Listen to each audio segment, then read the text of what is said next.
Yeah. Hello. Had a good fair? Oh man, yeah, it's crazy. It's been a busy fair. as always, and it's good. It's very vibrant again after 2 years. So, Lange has made a minute repeater before. Yeah. That's extremely different. So why this watch? In fact, this watch is exactly what you said, because the difference, and as a developer, I'm a very happy man, because Lange now has 3 different kinds of repeaters. The first one, 2013, and you know that we are a newcomer in the scene, because the Glashütte never had a minute repeating culture. And it was my dream when I started at Lange to start that, because I think it's very important. If you want to be there, then you have to know that. So we started really from scratch, learn how to make the gongs, the weight of the hammers, all the adjustment, and that was the grand complication. But that's a technical beast, only 6 pieces, 1.9 million. And the fun thing was, for me, everybody was expecting us maybe to trim down the grand complication and come 2 years later with a classical repeater. But it didn't happen. We made the Zeitwerk minute repeater as a decimal minute repeater. It's a really cool combination. For me, it's the combination. Yeah. But the collectors say, oh, yeah, I like it. But when are you going to make the classical one? Nah, here it is. The Richard Lange minute repeater. When I first saw this, what was it, 2 days ago, right? You were wearing it, and it surprised me. It looks like the Richard Lange. You made something similar before with an enamel dial, but this is smaller, slimmer than the average Lange complication. Why did you decide to do it this way? Why did we decide, for example, to go for the Richard Lange? And we could have taken the 1815. You know, there are things you try, you make designs, and you say, okay, we're going to go for 1815. We had the grand complication, was the 1815 looks. We had the no, Richard Lange, and we liked the design, and we said, okay, then it's a Richard Lange. That's really towards design, and we said, we go classic, we go really classics. So we do the 3-piece enamel dial, also to support the team. Because the team is 100% in-house, and we never did the printing of the numerals. For the 1815 thin, for example, we did the enamel, but we had someone else to print. And now we say, we want to do that ourselves. That's like the pride we have, I think. So we do that now. We worked the last 2 years on that, and very happy with the team and the result, of course. So you have mastered the art of making an enamel dial, the entire dial. From the dial base to the printing and everything. Because we're talking about printing, but in fact it's more than printing. The danger is printing and then burning. Yes. And really the burning with the different temperature that you make, the use as you're making the dial on itself. And then the 3-piece enamel, that is actually was some called a kind of a nightmare. Because sometimes you need to make 6 dials to finish one. So really classic, and the size, I said, guys, I do want to have a very compact solution. I don't need big.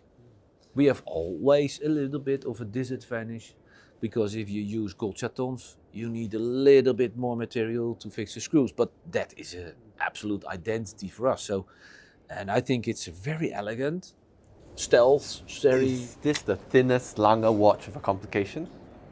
Thinnest complicated Lange? Wow, you have good questions, eh? Yeah, you're right. Okay. You know us. And this watch also has a couple of interesting details, even though it looks like a very traditional minute repeater with an enamel dial. The movement has an interesting function where you eliminate the pause. Yeah. Which is, you know, I think according to this age of time or zeitgeist, it is for me necessary that you have a security system. So what means if you activate the repeater, the slide, you cannot pull the crown. We're not the only ones who have that, of course. And what you have at the minute repeater of the Zeitwerk is the pause between if there's no quarter. We could not eliminate that in the Zeitwerk minute repeater because that is so different than a classical rack system, and here we have that. It's quite it's not so complicated to achieve that in a classical repeater, and then of course we had that is a system which is similar as in the Zeitwerk repeater, is the hammer locking system. You know what I mean? The gongs vibrate, of course. Yes. They should vibrate. Yes. We want them to vibrate. And we do not want to interfere in the vibration, so we have a system which pulls the hammer away. Okay. And it allows the gongs to swing freely. And it helps us because it's waterproof. If you want to get the sound out of the case, but if you want to make a water-resistant case, you work with rubber joints and gaskets. And what do? They absorb the vibration. So we had to be creative, let's call it like this. And then with a water-resistant chronograph, or you have pushers, they don't have what we call a long way, so that's easy. But with the slider, it's a long way. And you need to keep that kind of greased, lubricated. And there we had an exciting trick. So basically, you had to waterproof the entire track on which the slide runs. Yeah. Another interesting detail of the case. It appears to me that this is the first Lange I've ever seen that doesn't have screws on the back. The audacious. Actually, yes. Yeah. So this is the second Lange without Yeah. screws on the back, Yeah. but it's a very different watch from the Odysseus. There is a reason.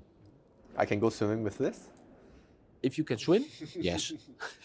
That depends on if you can swim or not. You know what I mean? No, you can jump in the water. Yeah. And the case is screwed.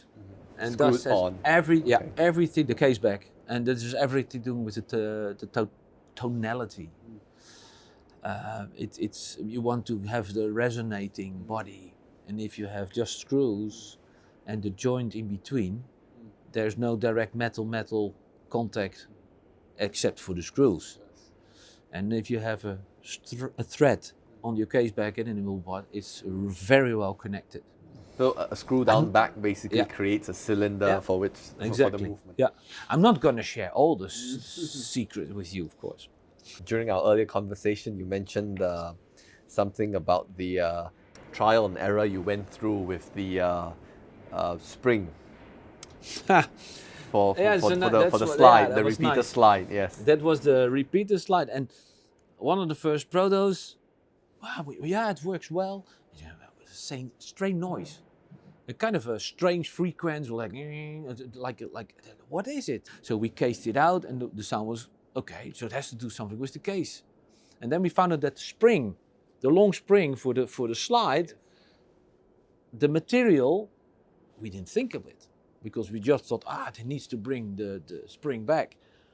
That had apparently the same frequency as the gong, so it was like rattling. We changed it by a slightly thicker diameter spring, it was off, it was all good. Okay. And but that's fascinating on developing. Trial and error. And sometimes you thrown back heavily.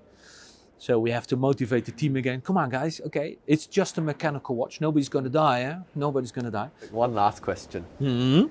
Is the architecture of this movement, is it possible to add other complications to it? Who knows? I know. Yeah, you know. No. But why not? But we do it in the Lange way. Yes. Not just and then go. We don't think like that. I don't know. Maybe it's a weakness. I don't know. We are just a bunch of geeks. I don't know. But let us be geeks, and we try to surprise the collectors and the Lange fans. And but of course, I am very happy that we have 3. I call it lanes or fields. You have the Grande Sonnerie, Petite Sonnerie, and you have the decimal. And now we have the classical. That's great. That's fun. It's really a very interesting playground. You can play with sounds, you can play with sizes, you can play with indicators. So I think without saying or answering directly your question. I think I mentioned so many ideas, and I'm happy because we're always working with ideas. That's the future of the company. Thank you. That was really fun. Thank you. It was Okay, great. thank you.